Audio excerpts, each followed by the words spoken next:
Oke baik, bismillahirrahmanirrahim. Assalamualaikum warahmatullahi wabarakatuh. Perkenalkan, nama saya Muhammad Pugu Fitriareli dari program studi Sistem Informasi dengan nomor Indo Mahasiswa 21510002, di mana di sini saya akan mempresentasikan hasil kerja dan juga diskusi dari kelompok 6 yang mendapatkan tema perusahaan dengan judul Perencanaan Arsitektur Enterprise menggunakan TOGAF ADM pada PT Havintech Prima Mandiri.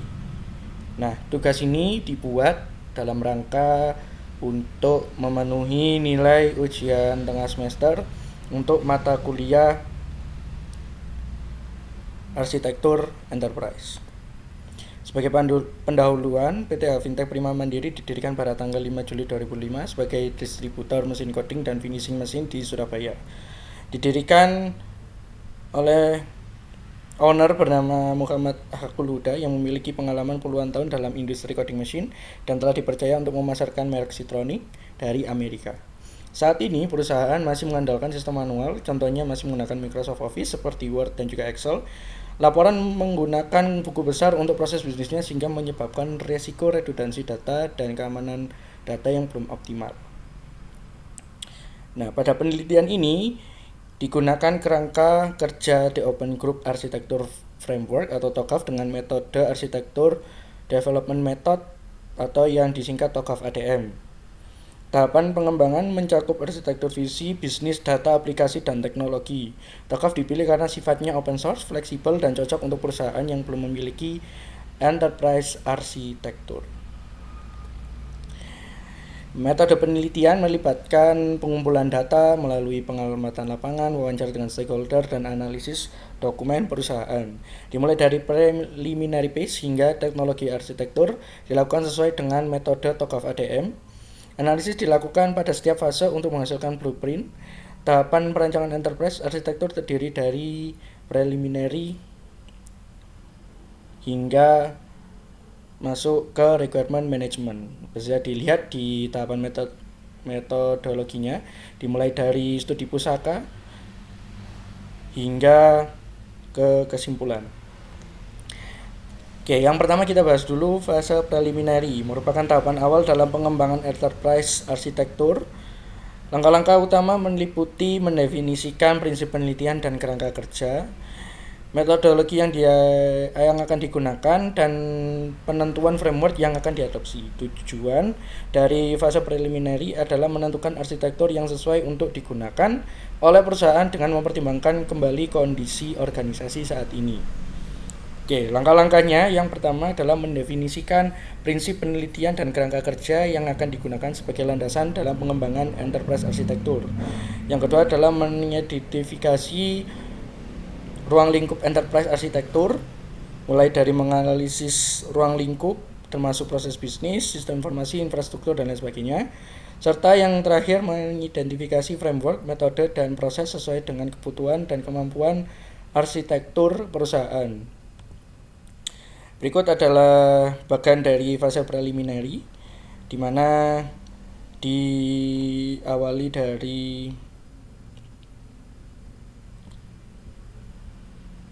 kepuasan customer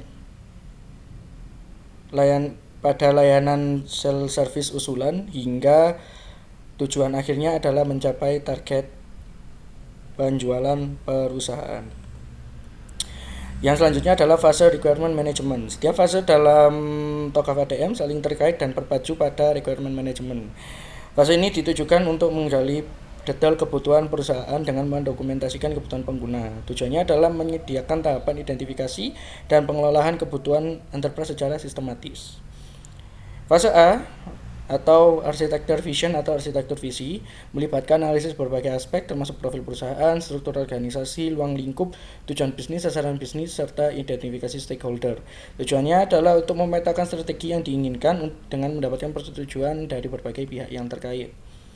Bisa dilihat dari view assessment dari struktur organisasi, di mana masing-masing entitas memiliki tugas masing-masing, mulai dari kepala perusahaan, direktur utama, manajemen administrasi, admin penjualan, admin pembayaran, admin gudang, manajer teknisi sendiri, kurir, sales, dan juga manajer pemasaran. Masing-masing mempunyai peran dan tugas masing-masing.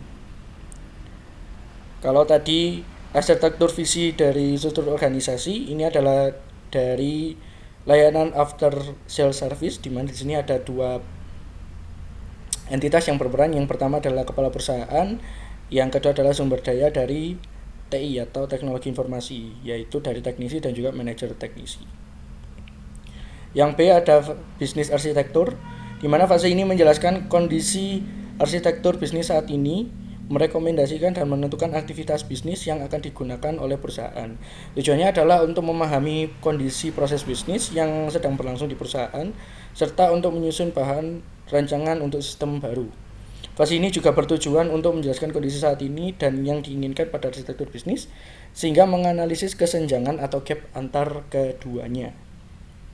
Nah, berikut dari fase B, bisnis arsitektur, bisa dilihat di sini dari structure view, di mana PT Havintech Mandiri dibawahi oleh beberapa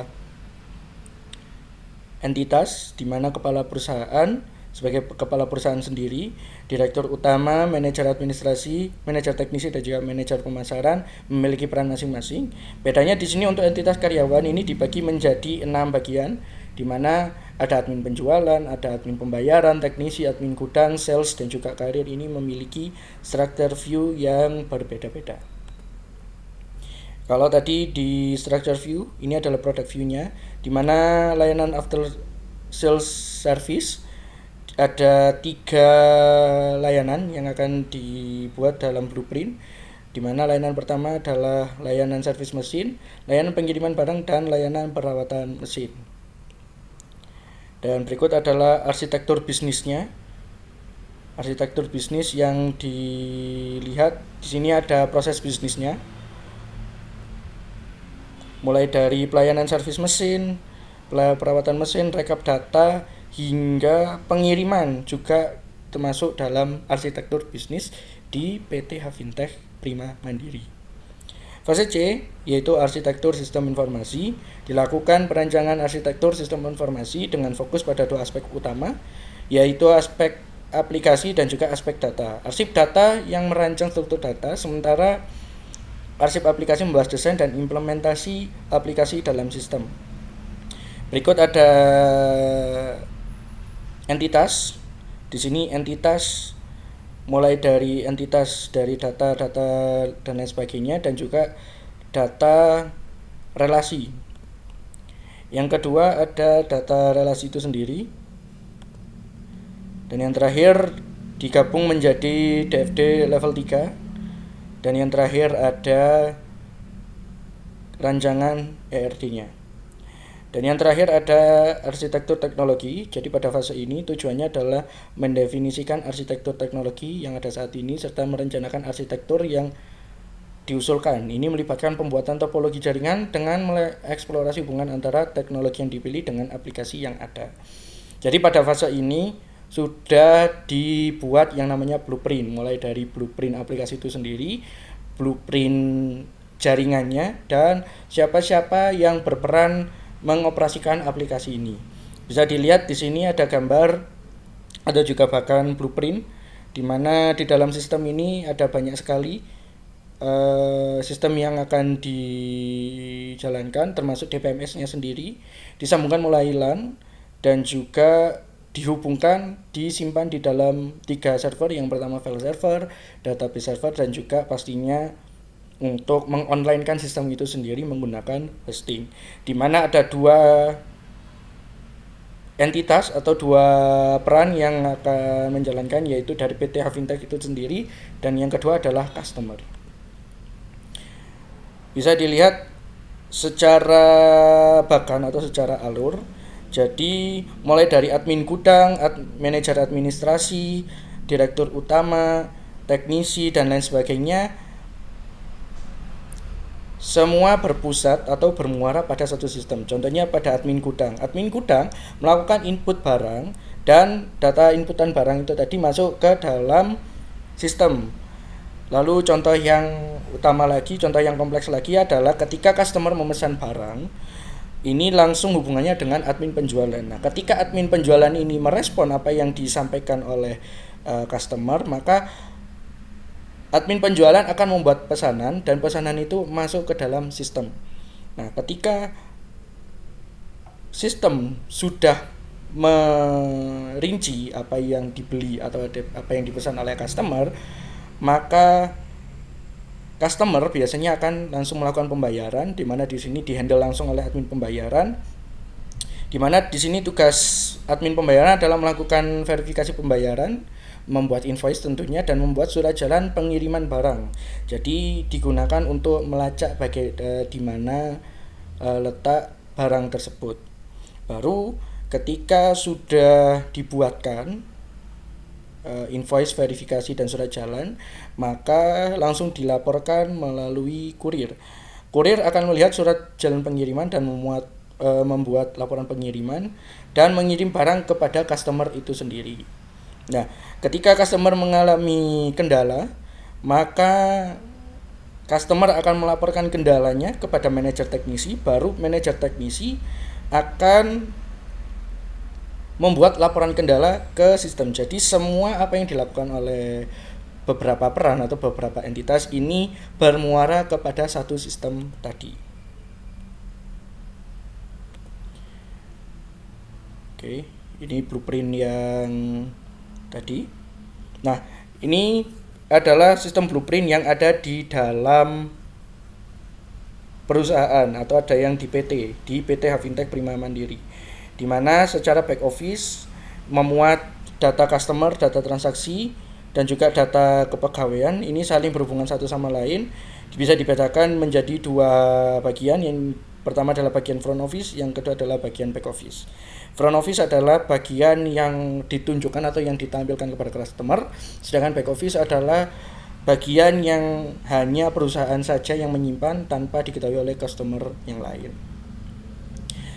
Yang terakhir ada TRM atau Technical Reference Model, yang memberikan referensi layanan, platform umum, dan elemen teknologi dan bertindak sebagai substrat di mana arsitektur teknologi dapat dibangun dan menyediakan serangkaian blok bangunan, arsitektur, dan solusi yang pada akhirnya akan menyediakan platform untuk aplikasi bisnis dan infrastruktur yang akan memberikan layanan aplikasi dan infrastruktur. TRM sendiri memastikan bahwa arsitektur dibuat secara konsisten dan berulang kali berdasarkan serangkaian elemen standar. Model ini harus dibuat sebagai bagian dari penyusunan program arsitektur, tetapi biasanya memerlukan perluasan seiring diperkenalkannya dan dihentikannya standar teknologi. Berikut ada konsep dasarnya. Jadi dari aplikasi ini turun ke application platform dan dikembangkan lagi menjadi infrastruktur komunikasi. Nah, lapisan bisnisnya mulai dari proses bisnis, ada pemesanan barang, pembayaran, pengiriman, servis, perawatan mesin, dan juga demonstrasi mesin. Aktornya ada kepala perusahaan, direktur utama, admin penjualan, teknisi kurir, hingga sales. Lapisan data entitasnya ada beberapa di sini, mulai dari data customer sampai data perawatan mesin. Relasinya adalah layanan registrasi konsumer dan beberapa layanan-layanan yang lain. Yang selanjutnya ada lapisan aplikasi yang memiliki fungsi bermacam-macam seperti yang terlihat di gambar. Yang ketiga, yang selanjutnya ada lapisan teknologi, di mana di sini jelas lapisan teknologi memuat infrastruktur mulai dari server dan juga jaringan hingga requirement hardware atau software yang digunakan. Nah, berikut ada prototype.